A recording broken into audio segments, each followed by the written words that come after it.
की डिस्कशन से आगे बढ़ते हैं। हमारा जो लास्ट डिस्कशन था उसमें अगर किसी को कोई डाउट है तो इकट्ठा ही हम लास्ट लेक्चर के आखिरी में डिस्कस कर लेंगे। अभी हम आगे बात करते हैं। देखो, कल हमने डिस्कशन में ये समझ लिया कि कंपनी क्या है और कंपनी का बेसिक पर्पस क्या है, क्यों बनाई जाती है, क्या क्या क्या एक्टिविटीज वो कर सकती है, उसके क्या क्या फीचर्स हैं। सोलोमन वर्सेस सोलोमन की बात हमने कल की थी। सो अब उससे आगे हम बढ़ते हैं। अब कुछ टाइप्स हम पढ़ते हैं, कंपनी के कुछ टाइप्स के बारे में हम बात करते हैं। सबसे पहला टाइप है कंपनी का, कंपनी लिमिटेड बाय शेयर। अब आप समझो, एक कंपनी जो कि बाजार से पैसा लेती है शेयर्स बेच के। अगर उस कंपनी में आप मेंबर बनना चाहते हो, शेयर होल्डर बनना चाहते हो, मालिक बनना चाहते हो उस कंपनी की, तो आपको ये तय करना होगा कि अगर वो कंपनी को नुकसान होता है तो आपकी लायबिलिटी उस केस में कितनी हो सकती है। मैक्सिमम दो तरीके होते हैं। आप एक तो कह सकते हो कि हमारी लायबिलिटी सिर्फ उतनी होगी जितने के हमने शेयर्स लिए हैं। अगर आपने 10 लाख के शेयर्स लिए हैं तो आपकी लायबिलिटी भी 10 लाख रुपए फिक्स हो जाएगी। दूसरा आप कह सकते हो कि हमारे पास शेयर्स कितने भी हों, लेकिन हम तो जो कंपनी को नुकसान होने पे लायबिलिटी उठाएंगे वो सिर्फ 2 लाख रुपए की उठाएंगे। हम 2 लाख रुपए तक की गारंटी देते हैं। तो आप अपनी लायबिलिटी को आपके अमाउंट ऑफ शेयर पे फिक्स कर सकते हो, या फिर आप अपने कोई गारंटी उनको देके फिक्स कर सकते हो। I think it's clear.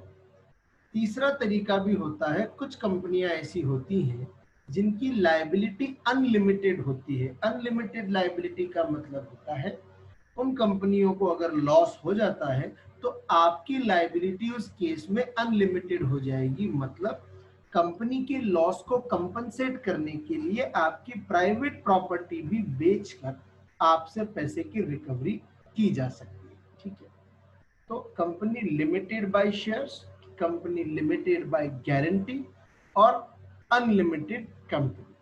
ठीक है, इसको अगर आपको बड़े आसान तरीके से अपनी प्रैक्टिकल लाइफ के लिए याद रखना हो तो आप इसको इस तरीके से याद रखना कि कंपनी लिमिटेड बाय शेयर्स जो है ना, ये एक तरीके की आप मानो अरेंज मैरिज है। हम हमारी पसंद की लड़की से अरेंज मैरिज कर रहे हैं, so that is called company limited by shares. कि भैया जितना मैंने फेवर किया था ना मैरिज को, उतनी मेरी रिस्पॉन्सिबिलिटी है। सेकंड होती है हमारी नापसंद की से आपने अरेंज मैरिज कर ली, मम्मी पापा की पसंद की से शादी कर ली आपने, तो that is called company limited by guarantee. आपने पसंद किया है, आप ही संभालो, मेरे से नहीं संभलता मामला। So that is called company limited by guarantee. मैं तो ज्यादा से ज्यादा इतनी इनकम कमा के ला के दे सकता हूँ, इससे ज्यादा मैं नहीं दे पाऊंगा। और शायद मुझे बताने की जरूरत ही नहीं पड़ेगी अनलिमिटेड कंपनी क्या है। अनलिमिटेड कंपनी आपकी लव मैरिज। सो अनलिमिटेड कंपनी में बाकी और कोई साथ नहीं देगा आपका, आपको ही संभालना है सब कुछ, सारी रिस्पॉन्सिबिलिटीज आपकी ही है। So that is called unlimited company. याद रखना, आप लोग 5th सेमेस्टर में आ गए, हम ऐसे ऐसी मजाक वाले एग्जाम्पल ले सकते हैं। सो याद रखना, लॉ आप इसी तरीके से याद रख पाओगे, लॉ को आप रट नहीं सकते कभी। So company limited by shares, जितने के आपके पास शेयर्स है सिर्फ उतनी लायबिलिटी है। कंपनी लिमिटेड बाय गारंटी, जितने की आपने अमाउंट की गारंटी दी है सिर्फ उतनी आपकी लायबिलिटी है। और अनलिमिटेड के अंदर पूरी ही लायबिलिटी आपकी है, नुकसान होने पे आपकी पर्सनल प्रॉपर्टी, घर की प्रॉपर्टी बेच के भी पैसा रिकवर किया जा सकता है। क्लियर है। अगली हम कैटेगरी जो टाइप है हमने उनकी बात कर ली है। ये रीडिंग मैंने आपको कल भी कहा था कि मैं आपको कोई डिक्टेशन नहीं करवाने वाला, मैं सिर्फ कॉन्सेप्ट आपको समझाऊंगा, रीडिंग आपका काम है। अगर आप मेरे साथ साथ इनको जितना मैं समझाता हूँ उतनी रीडिंग अगर आप डेली बेसिस पे करते चले तो आपको फायदा मिलेगा अदरवाइज आपको ये बाद में एग्जाम टाइम पे नोट्स रटने पड़ेंगे। मैं गारंटी देता हूँ आपको कि आप इन नोट्स को रट नहीं पाओगे। लैंग्वेज में ये बहुत टफ पड़ेंगे आपको। मैं समझाता चलूंगा, मेरे साथ साथ पढ़ते चलेंगे तो आपको ये बड़े आसान लगेंगे। अगला टाइप है हमारा प्राइवेट कंपनी। तो साहब प्राइवेट कंपनी और पब्लिक कंपनी को एक साथ समझना बहुत जरूरी है। प्राइवेट कंपनी का मतलब होता है कुछ गुने चुने जान पहचान के सेलेक्टेड लोगों ने मिलकर अपनी एक कंपनी बनाई। तो अब ये गिने चुने सेलेक्टेड जान पहचान के लोगों की एक संख्या है जो कि तय की गई है बाय द कंपनीज एक्ट। वो संख्या है 200। मिनिमम 2 लोग और ज्यादा से ज्यादा 200 लोग मिलके एक प्राइवेट कंपनी बना सकते हैं। अब क्योंकि ये प्राइवेट मामला है, तो प्राइवेट मामले में क्या होता है भैया, आप अपने ऑनरशिप ट्रांसफर नहीं कर सकते। तो शेयर आपको बाजार में बेचना अलाउड नहीं होता। अगर आपने प्राइवेट कंपनी की मेंबरशिप ली है तो आप अपनी मेंबरशिप को शेयर्स बेच के ट्रांसफर नहीं कर सकते, उन 200 लोगों के बाहर नहीं बेच सकते। उन 200 लोगों के बीच में आप सेल कर लो, वो तो आप ही के घर के लोग हैं ना, आप ही की जान पहचान के हैं, तो उनको दे के आप बाहर निकल सकते हो। तो याद रखना, ये पहली बात आपको ध्यान रखनी है। फिर दो बातें हो गई, आप अपने शेयर्स नहीं बेच सकते अगर प्राइवेट कंपनी में है तो। दूसरा, आप मैक्सिमम 200 लोग मिलके ये कंपनी बना सकते हो। तीसरी बात, मिनिमम 2 लोग होना जरूरी है। चौथी बात, आप पब्लिक को शेयर नहीं बेच सकते। अगर आपको बिजनेस करने के लिए पैसा चाहिए तो ये पैसा आप पब्लिक से शेयर्स बेच के पैसा मांग के नहीं ला सकते। ये पैसा आपको उन्हीं 200 लोगों के बीच में से इकट्ठा करना पड़ेगा। तो बिजनेस करने के लिए अगर आपको बहुत सारे रिसोर्सेज चाहिए, प्लीज प्राइवेट कंपनी ना बनाएं, क्योंकि प्राइवेट कंपनी में ज्यादा लोगों से पैसा नहीं मांग पाएंगे आप। उसके बाद इसमें कुछ एक बातें और हैं जो मैं आपको बता दूं कि अगर आपको प्राइवेट कंपनी बनानी है तो डायरेक्टर आपको कम से कम 2 रखने पड़ेंगे। देखिए अभी तक हमने कितनी बातें कर ली, कम से कम 2 लोग होने चाहिए, ज्यादा से ज्यादा 200 हो सकते हैं। आप अपने शेयर्स किसी और को नहीं बेच सकते, आप पब्लिक से पैसा नहीं ले सकते शेयर्स बेच के या लोन लेके या डिपॉजिट के नाम पर पैसा मांग के, किसी भी तरीके से आप पब्लिक से पैसा नहीं ले सकते। डायरेक्टर कम से कम आपके ऑर्गेनाइजेशन में 2 होने चाहिए और आपके कंपनी के नाम के पीछे प्राइवेट लिमिटेड शब्द लिखा हुआ होना चाहिए। अगर ये सारी कंडीशंस आप पूरी करते हैं तो आपकी कंपनी प्राइवेट कंपनी कहलाती है। लॉजिक आप यहाँ समझना, प्राइवेट कंपनी वो लोग बनाते हैं जो कि छोटा मोटा बिजनेस करना चाहते हैं, या फिर अगर बड़ा बिजनेस करना चाहते हैं तो उनके खुद के पास इतना पैसा है कि उन्हें पब्लिक से पैसा लेने की जरूरत नहीं पड़ती। अगली बात हम करते हैं जो कि पब्लिक कंपनी के बारे में है। पब्लिक कंपनी क्या चीज होती है, जो एक प्राइवेट कंपनी नहीं होती, वो बची हुई सारी कंपनियां पब्लिक कंपनी होती है। इसका मतलब जो ऐसी कंपनी होती है जिसमें 200 से ज्यादा लोग हैं, जिसमें जो शेयर्स भी बेच सकते हैं हर किसी को, जो पब्लिक से भी पैसा उधार ले सकते हैं, जो ये सारे काम कर सकते हैं, वो पब्लिक कंपनी होती है। लेकिन पब्लिक कंपनी को भी कुछ स्पेशल कंडीशंस पूरी करनी पड़ती है। नंबर ऑफ मेंबर्स, ज्यादा से ज्यादा पे तो कोई लिमिट नहीं है, पर एक पब्लिक कंपनी में कम से कम 7 मेंबर्स का होना जरूरी है। 7 लोग कम से कम मिलके एक पब्लिक कंपनी बना सकते हैं। ज्यादा से ज्यादा कितने भी रख लो आप, 10,000 रख लो, 10 करोड़ रख लो, कितना रख लो, कोई लिमिट नहीं है, लेकिन कम से कम 7 लोग होने चाहिए अगर एक पब्लिक कंपनी आपको बनानी है तो।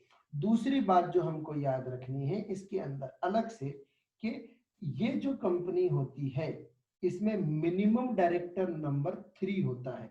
कम से कम 3 डायरेक्टर इस कंपनी के अंदर होने चाहिए। फिर से वही बात, ज्यादा से ज्यादा कितने होने चाहिए कोई लिमिट नहीं है, बट कम से कम तो कितने होने चाहिए, कम से कम 3 डायरेक्टर होना जरूरी है। प्राइवेट में यही नंबर 2 है।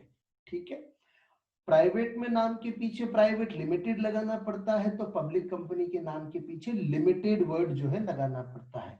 यहां से आपके जीवन में एक बड़ा परिवर्तन आ जाना चाहिए कि जो आप में से कई लोग रिलायंस लिमिटेड को प्राइवेट कंपनी मानते हैं कि वो तो अंबानी जी की कंपनी है, ये गलतफहमी आज से आप लोग दूर कर दीजिए। रिलायंस लिमिटेड है, नाम के पीछे लिमिटेड लगा है, तो वो एक पब्लिक कंपनी है। पब्लिक कंपनी का मतलब ये होता है कि जिसके पास भी कंपनी के शेयर्स हैं वो उस कंपनी का मालिक बन जाता है। It's simple as it is. ठीक है ना। सो प्राइवेट कंपनी हमने समझ लिया, पब्लिक कंपनी को अब हमने समझ लिया, तो दोनों का डिफरेंस आप याद रखना। ठीक है, इन दोनों का डिफरेंस जो है वो एग्जाम में पूछा जा सकता है। बहुत ही काम का डिफरेंस है, बहुत ज्यादा प्रिफर किया जाता है एग्जाम्स के अंदर। आगे बात करते हैं अपन। डिफरेंस बिटवीन नोट्स में नहीं है, डिफरेंस बिटवीन आपको खुद को बनाने हैं और पढ़ने हैं। पैरेलल में दोनों टॉपिक मैंने दिए हैं, डिफरेंस बिटवीन आप समझ सकते हैं आपस में बना के ना। अगली बात हम करते हैं नेक्स्ट, जब हम डिस्कस करें अगला अगला जो टाइप है कंपनी का, तो अगला टाइप कंपनी का जो है हमारा वो है 1% कंपनी। 1% कंपनी कंपनीज एक्ट 2013 का नया डेवलपमेंट कहा जाता है। एक्चुअली में इनका नया डेवलपमेंट है नहीं, पुराना ही कॉन्सेप्ट है, लेकिन अब उसको एक्ट में शामिल कर दिया, कानून में शामिल कर दिया। 1% कंपनी का मतलब होता है ये एक ऐसी कंपनी है जिसमें सिर्फ एक ही मेंबर होगा। प्राइवेट में कम से कम 2 होते हैं, ज्यादा से ज्यादा 200 हो सकते हैं। पब्लिक के अंदर कम से कम 7 होते हैं, ज्यादा से ज्यादा कितने भी हो सकते हैं। लेकिन एक 1% कंपनी के अंदर कम से कम और ज्यादा से ज्यादा दोनों ही 1 मेंबर से ज्यादा नहीं हो सकते।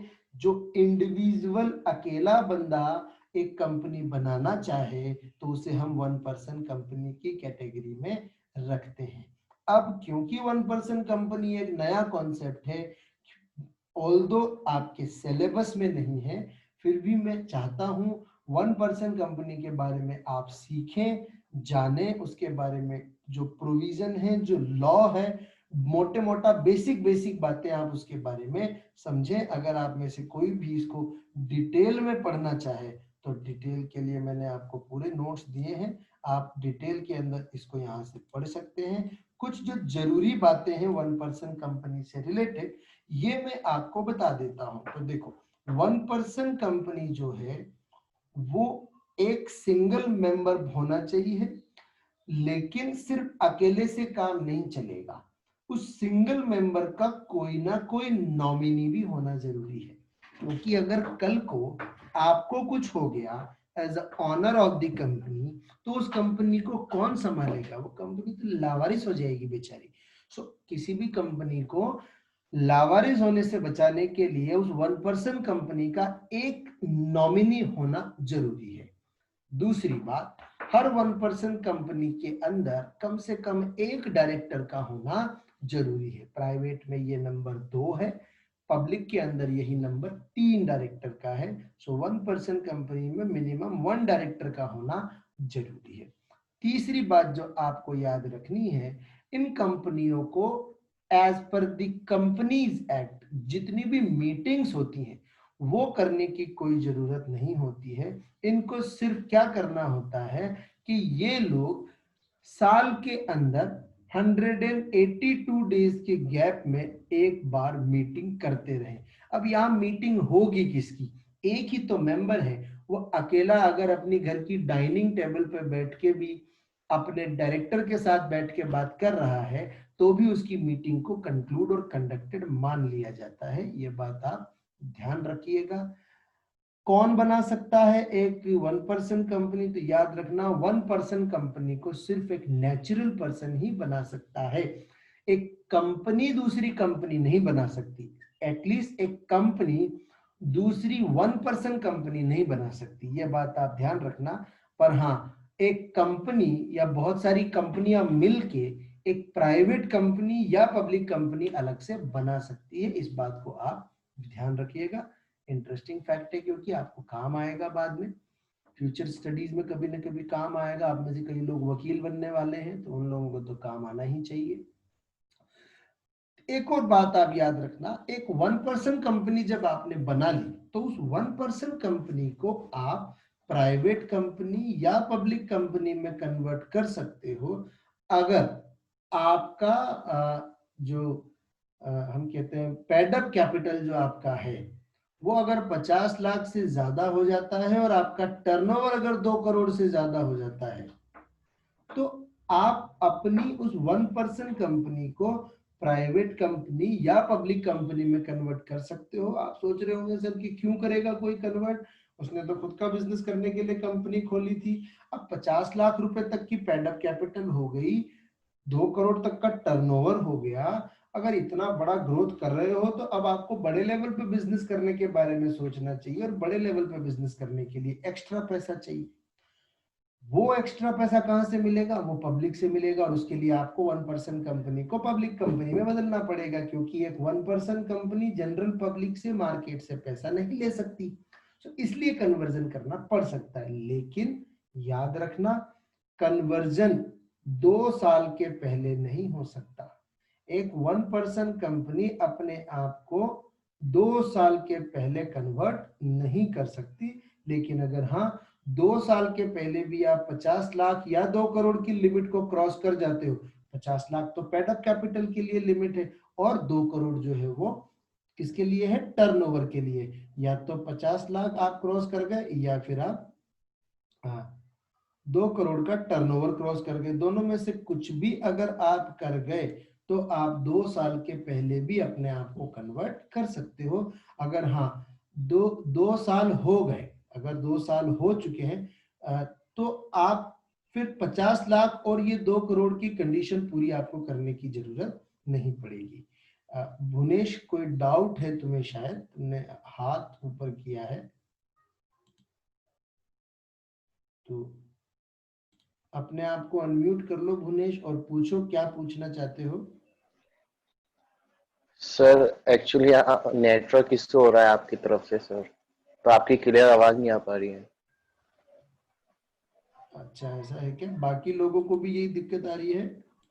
आप बाकी लोग भी अपने आप को अनम्यूट कर सकते हैं और प्लीज बताएं कि क्या ये दिक्कत आ रही है, मेरी आवाज क्लियर नहीं आ रही है क्या? नो सर, आ रही है। आ रही है सर। भुवनेश बाबू आ रही है? मतलब हो सकता है उधर कोई बीच में कोई हो सकता है, 1-2 सेकंड के लिए कभी हो गया हो, it happens, sometime shit happens. Bhuvanesh babu इतना क्या लोड लेते हो? ठीक है, सर स्टार्टिंग में इशू आ रहा था, बार बार डिस्कनेक्ट। हाँ वो बीच बीच में हो सकता है, क्योंकि अब बारिश का मौसम है, और तो कभी कभी हो जाता है, इट हैपेंस। सो कोई बात नहीं। वैसे भी कोई डाउट आपको बच जाए तो आखिरी में पूछ लेना कि सर वहाँ बीच में आपकी आवाज चली गई थी, तो वो वाला पॉइंट समझा, तो हम डिस्कस कर लेंगे उसको वापस। Okay sir, let's continue. ठीक है, ओके सर।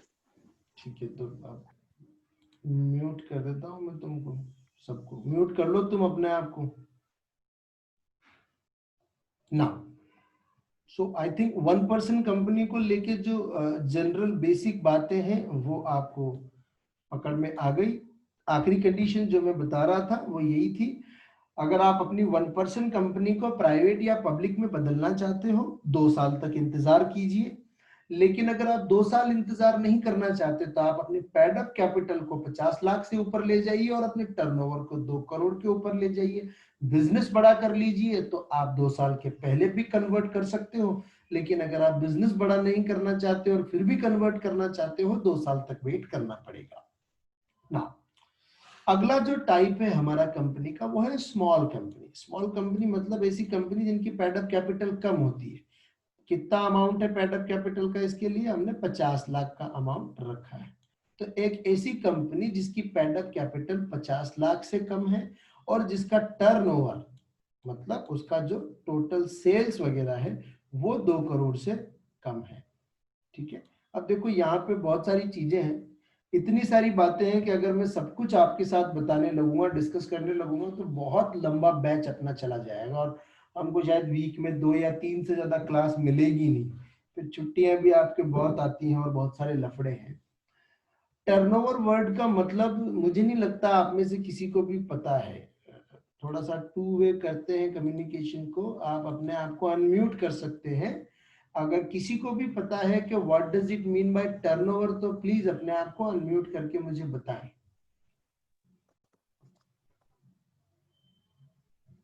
दीपक ने शायद अपने आप को अनम्यूट किया है। What does it mean by turnover? Sir yearly जो आप कमाते हैं सर बिजनेस के थ्रू।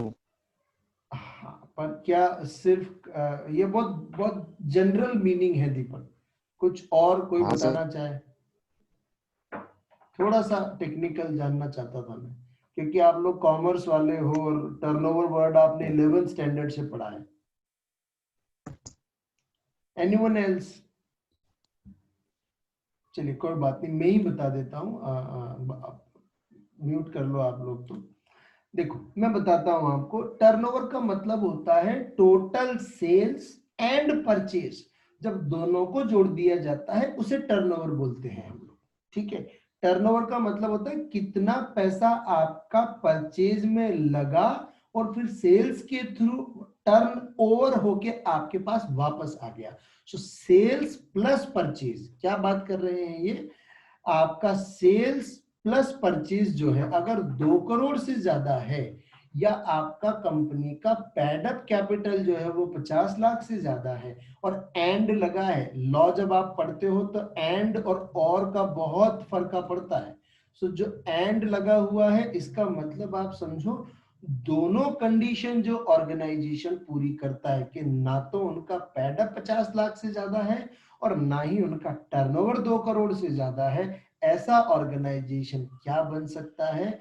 ऐसा ऑर्गेनाइजेशन स्मॉल कंपनी की कैटेगरी में आ सकता है। अब यहाँ पे थोड़ा सा टेक्निकल बात और है जो आपको याद रखनी है।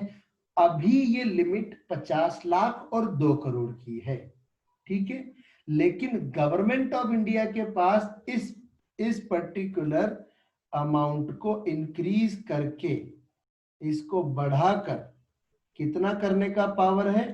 पेड अप कैपिटल की लिमिट तो वो बढ़ाकर स्मॉल कंपनी के लिए 10 करोड़ तक कर सकते हैं और टर्नओवर की लिमिट को 100 करोड़ तक किया जा सकता है। करंटली जो कंपनी 50 लाख और 2 करोड़ के नीचे है वो अपने आप को स्मॉल कंपनी की कैटेगरी में रजिस्टर करा सकती है, लेकिन फ्यूचर में गवर्नमेंट के पास ये पावर है कि वो इस 50 लाख की लिमिट को बढ़ा के 10 करोड़ तक कर सकता है और 2 करोड़ की लिमिट को बढ़ा के 100 करोड़ तक किया जा सकता है। क्लियर है? हो सकता है किसी के मन में आ रहा हो सर कोई क्यों स्मॉल कंपनी अपने आप को कोई क्यों छोटा दिखाएगा? छोटा दिखाने के बहुत फायदे होते हैं हिंदुस्तान में। आप लोग देख के आप अपने आसपास देख लो, सबसे ज्यादा फायदा उनको मिलता है जो अपने आप को किसी भी तरीके से छोटा बता देता है। बिजली में कटौती माफी मिल जाती है, पानी का बिल माफ हो जाता है, आपको एज अ वोट बैंक देखा जाता है, आप थोड़े से अमाउंट में ही सेटिस्फाई होने वाले मान लिए जाते हो।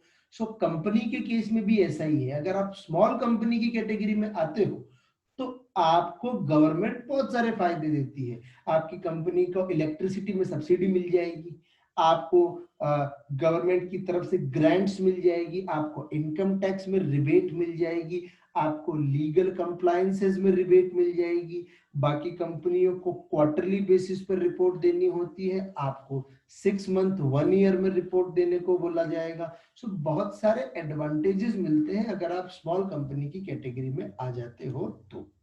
ठीक है ना, अगला मामला हम बात करें अगर, तो नेक्स्ट जो हमारा डिस्कशन है वो है कि होल्डिंग कंपनी और सब्सिडरी कंपनी क्या होती है। सो होल्डिंग और सब्सिडरी में आपको बताता हूं। देखो होल्डिंग एंड सब्सिडरी का मतलब क्या है, एक ऐसा ऑर्गेनाइजेशन या एक ऐसी कंपनी जो कि किसी दूसरी कंपनी का 50% या उससे ज्यादा अपने हाथ में ले ले। मतलब अगर मैंने फॉर एग्जाम्पल आपकी कंपनी में 50% से ज्यादा परचेजिंग कर ली, आपकी कंपनी की टोटल पेड अप कैपिटल है 100 करोड़, उसमें से 51 करोड़ मेरे पास है, तो मेरी कंपनी आपकी कंपनी की होल्डिंग कंपनी बन जाएगी। मतलब इनडायरेक्टली आपकी कंपनी का मालिक अब मैं हूं। दूसरा मामला है सब्सिडरी कंपनी का। तो सब्सिडरी कंपनी का मतलब क्या होता है, एक ऐसी कंपनी जिसका 50% से ज्यादा कोई और खरीद ले। तो अपने वाले एग्जाम्पल में आपकी कंपनी क्या बन गई? Subsidiary company. होल्डिंग और सब्सिडरी एक ही सिक्के के दो पहलू हैं। मैंने खरीदा है तो मैं होल्डिंग बन जाऊंगा, और आपने बेचा है तो आप सब्सिडरी बन जाएंगे। याद रखना, दो बातें मैं बोलता हूं, एक आपका 50% से ज्यादा शेयर कैपिटल मेरे पास है, या फिर डायरेक्टली या इनडायरेक्टली आपका कंट्रोल मेरे पास है। कंट्रोल का मतलब क्या होता है सर? तो आप बातों बातों में समझना।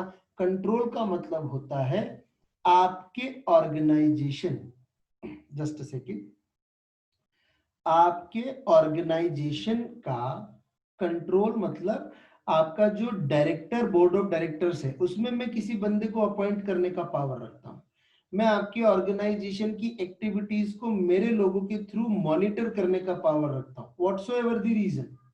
चाहे मैंने आपके यहाँ शेयर्स खरीदे हों, चाहे मैं आपका प्रमोटर हो सकता हूं, चाहे आपने मुझसे बहुत ज्यादा लोन लिया हुआ है, इस वजह से मैं कंट्रोल कर सकता हूं। व्हाटएवर द रीजन, अगर मैं आपके यहाँ के कंट्रोल को अपने हाथ में डायरेक्टली या इनडायरेक्टली ले सकता हूं, तो मैं होल्डिंग बन जाऊंगा और आप सब्सिडरी बन जाएंगे। क्लियर है? So this is holding and subsidiary company के बारे में डिस्कशन था जो हमको याद रखना है। याद रखना, स्मॉल कंपनी के बारे में कुछ बहुत सारी बातें आपको यहाँ मिलेगी, रिलैक्सेशन और ये सारी चीजें, तो आप इन सारी बातों को पढ़िएगा। डाउट कोई आएगा तो पूछना। ये एक लिस्ट आपको दी हुई है जिसके अंदर लिखा हुआ है कि कौन कौन सी ऑर्गेनाइजेशन से जो स्मॉल कंपनी नहीं होते हैं। तो अगर आप होल्डिंग सब्सिडरी की कैटेगरी में आते हो तो फिर आप स्मॉल में नहीं आओगे। देखो एक सिंपल सी बात है, अगर आप ऑलरेडी किसी कैटेगरी में आते हो, या तो आप होल्डिंग सब्सिडरी में आते हो या आप सेक्शन 8 कंपनी में आते हो। अब सेक्शन 8 कंपनी का मतलब होता है ऐसी कंपनियां जो नॉट फॉर प्रॉफिट होती हैं, एनजीओ जिनको आप लोग बोलते हो, जो कि एनपीओ होते हैं जिनका मोटिव प्रॉफिट कमाना नहीं होता। तो अगर आप एनपीओ में रजिस्टर्ड हो तो फिर आप स्मॉल कंपनी में नहीं आ सकते। अगर आप बैंकिंग कंपनी हो तो फिर आप हमारे यहाँ नहीं आ सकते। अल्टीमेटली अगर आपका ऑर्गेनाइजेशन ऑलरेडी किसी दूसरे कानून में रजिस्टर्ड है, किसी दूसरे सेक्शन में रजिस्टर्ड है, किसी दूसरी कैटेगरी में रजिस्टर्ड है, तो फिर आप स्मॉल कंपनी की कैटेगरी में क्लासिफाई अलग से नहीं किए जा पाओगे। Is that clear? ठीक है ना। होल्डिंग एंड सब्सिडरी हमने समझ लिया। अगला हमारा मामला है एसोसिएट कंपनी का। तो देखो एसोसिएट कंपनी भी नए कंपनीज एक्ट का जो है कॉन्सेप्ट है। नया कंपनीज एक्ट बोलता है कि होल्डिंग और सब्सिडरी का कॉन्सेप्ट बना के हमने दो कंपनियों को आपस में कनेक्ट कर दिया, एक खरीदने वाला और एक बेचने वाला। लेकिन कई कंपनियां इतनी समझदार होती हैं कि वो 50% से ज्यादा नहीं खरीदते, वो 20% खरीदते हैं, 25% खरीदते, 30% खरीदते। कहने का मतलब ये है इतना परसेंटेज हम खरीद लेंगे आपकी कंपनी में। मान लीजिए भुवनेश की एक कंपनी है और भुवनेश की कंपनी में मैंने 25% का शेयर होल्डिंग खरीद लिया।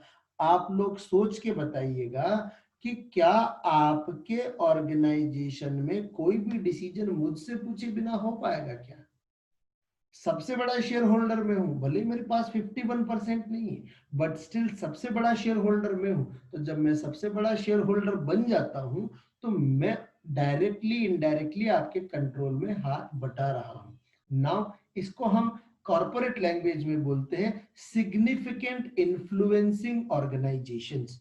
तो अगर मैं आपके ऑर्गेनाइजेशन को सिग्निफिकेंटली डिसीजन मेकिंग में इन्फ्लुएंस करता हूं, इंपैक्ट डालता हूं, तो मुझे आपकी और आपको मेरी एसोसिएट कंपनी मान लिया जाएगा और आपके और मेरे बीच में होने वाले ट्रांजैक्शंस को मॉनिटर किया जाएगा। आप सोचिए, होल्डिंग, सब्सिडरी, एसोसिएट, ये सारा कैटेगराइजेशन कर क्यों रहे हैं हम इसलिए कर रहे हैं ताकि आपस में रिलेटेड कंपनीज के बीच में होने वाले ट्रांजैक्शंस को मॉनिटर किया जा सके। कहीं ऐसा तो नहीं है कि भुवनेश की कंपनी जो कि मेरी एसोसिएट है या भुवनेश की कंपनी जो कि मेरी सब्सिडरी है, मेरे को जो माल बेचती है वो 70 रुपए पर यूनिट के भाव पे बेचती है, और यही कंपनी जब बाजार में माल बेचती है तो 120 रुपए के भाव पे बेचती है। तो 50 रुपए का डिस्काउंट मुझे क्यों दिया जा रहा है?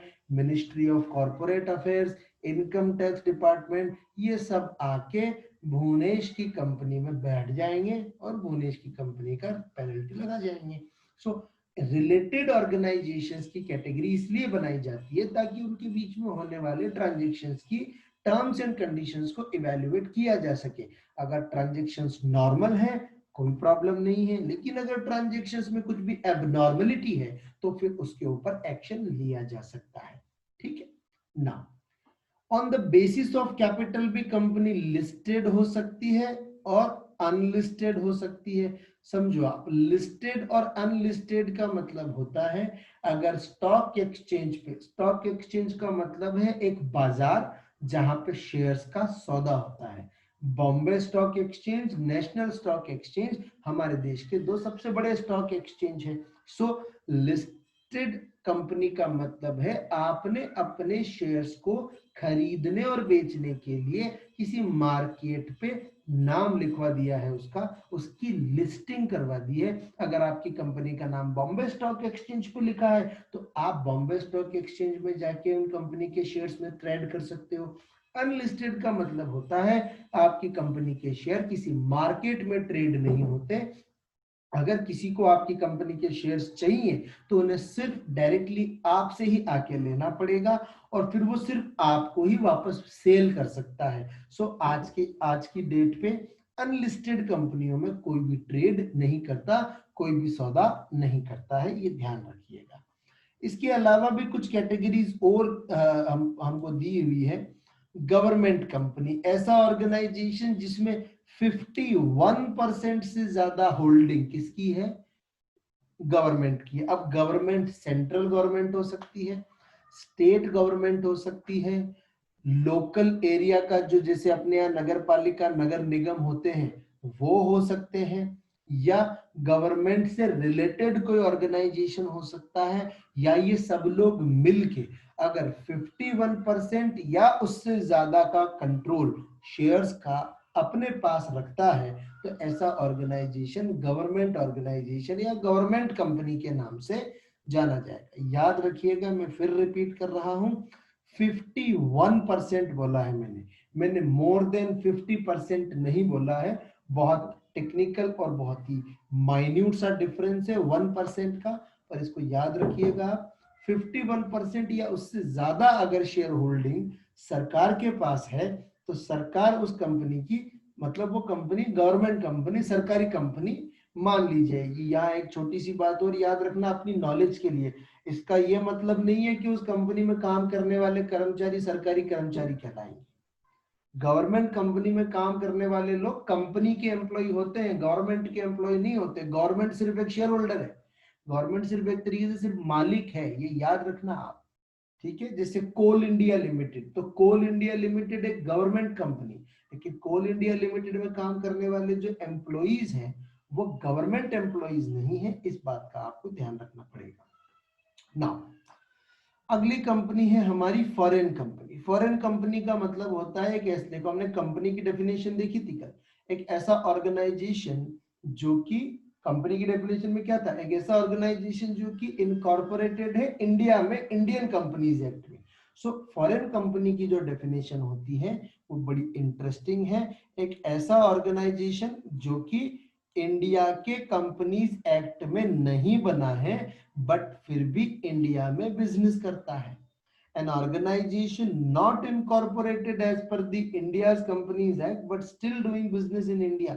मतलब अगर मैं दूसरी भाषा में बोलूं तो a company which is incorporated outside India, एक ऐसा ऑर्गेनाइजेशन जो कि इंडिया के बाहर बनाया गया है and having a place of business in India, जो कि इंडिया में बिजनेस की कोई अपनी प्लेस रखता है, अपने यहाँ पे बिजनेस करता है, ऐसा ऑर्गेनाइजेशन हमारे लिए फॉरेन कंपनी कहलाता है। यहाँ भी आप लोग कई बार गलती कर सकते हो, आप समझते हो फॉरेन का मतलब जो इंडिया का नहीं है। इंडिया का नहीं होना काफी नहीं है, सिर्फ इंडिया के नहीं है प्लस इंडिया में बिजनेस करते हैं। ठीक है, आपकी कंपनी है अमेरिका में बनी है और अमेरिका में ही बिजनेस करती है, हमको कोई लेना देना नहीं है आपके नाम से, हम आपको फॉरेन कंपनी की कैटेगरी में नहीं डालते। लेकिन आपकी कंपनी अमेरिका में बनी है और इंडिया में आपकी कंपनी आके बिजनेस करती है तो फिर आप हमारे लिए फॉरेन कंपनी की कैटेगरी में आते हो, फिर हम आपकी कंपनी को मॉनिटर भी करेंगे और आपके ऊपर हमारी कंट्री का कंपनीज एक्ट भी एप्लीकेबल होगा। ठीक है। देन नेक्स्ट जो टाइप है कंपनी का वो है company not for profit, NPO जिसको हम बोल सकते हैं, नॉट फॉर प्रॉफिट ऑर्गेनाइजेशन जिनको हम बोलते हैं, जो मैंने भी आपको बताया था, इनको हम सेक्शन 8 कंपनीज भी बोलते हैं। सेक्शन 8 कंपनी को बनाने की पहली कंडीशन ही यही है कि आप इस बात को साबित करेंगे मिनिस्ट्री ऑफ कॉर्पोरेट अफेयर्स के सामने कि आपका organisation society, culture, art, science, commerce, sports, education, research, religious activity, ऐसे कामों को प्रोटेक्ट एंड प्रमोट करने का काम करेगी आपकी कंपनी, और आप इस काम से प्रॉफिट नहीं बनाएंगे। मतलब आप सेवा का काम करना चाहते हो और उस सेवा के काम को कंपनी बना के करना चाहते हो, तो आप सेक्शन 8 कंपनी बना सकते हो। ऐसी कंपनीज में डिविडेंड के डिस्ट्रीब्यूशन और प्रॉफिट के डिस्ट्रीब्यूशन पे बैन लगा हुआ होता है, रिस्ट्रिक्शन होता है।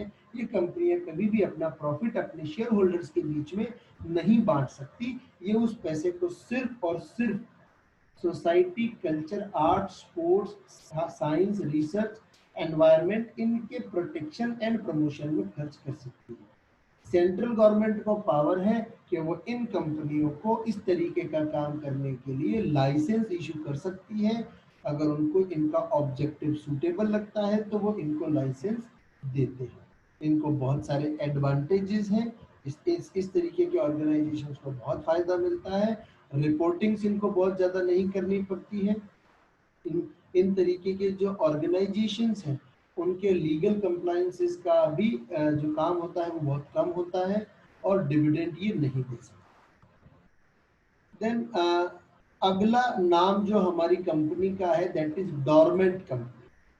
डोरमेंट कंपनी को आप एक एग्जांपल से समझो कि आपके दिमाग में आज कोई बिजनेस आइडिया है और उस बिजनेस आइडिया को लेके आपने कोई एक बहुत अच्छा सा ब्रांड नेम सोचा हुआ है, तो आप अपना बिजनेस आइडिया और उस कंपनी के नाम को, जो ब्रांड नेम आपने सोचा हुआ है, उसको आप रजिस्टर कराना चाहते हो। आप चाहते हो कि ये नाम मैं आज से 5 साल बाद यूज करना चाहता हूँ, तब मेरे पास थोड़ा पैसा होगा, अभी मेरे पास पैसा नहीं है, तो मैं इस काम को करना चाहता हूँ फ्यूचर में।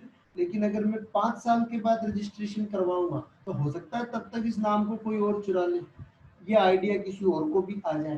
तो अगर आप अपनी कंपनी को, जो कंपनी आप फ्यूचर में बनाना चाहते हो, उस कंपनी को अगर आप आज ही रजिस्टर कराना चाहते हो तो वो डोरमेंट कंपनी के नाम से रजिस्टर होती है। ये कंपनी ऐसी है जिसमें कोई बिजनेस एक्टिविटी नहीं होती जब तक कि आप इसे एक्टिवेट नहीं कर देते, जब तक कि आप इस नाम से काम करना शुरू नहीं कर देते।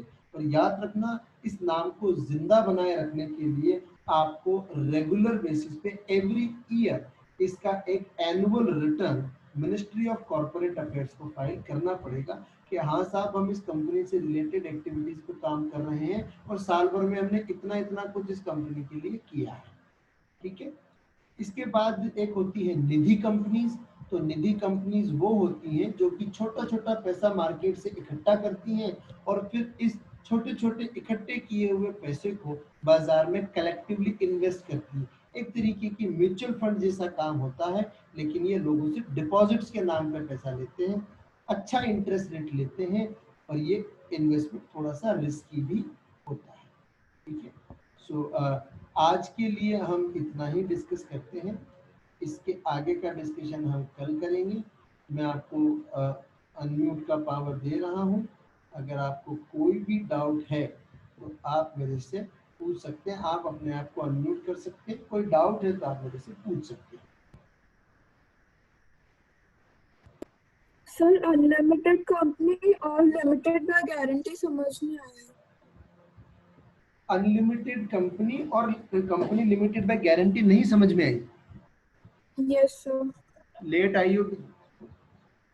यस सर, डिस्कनेक्ट हो रहा था बार बार। हाँ, नहीं समझ में आई मत बोल, ये बोल के मैंने सुना ही नहीं। चल मैं बताता हूँ।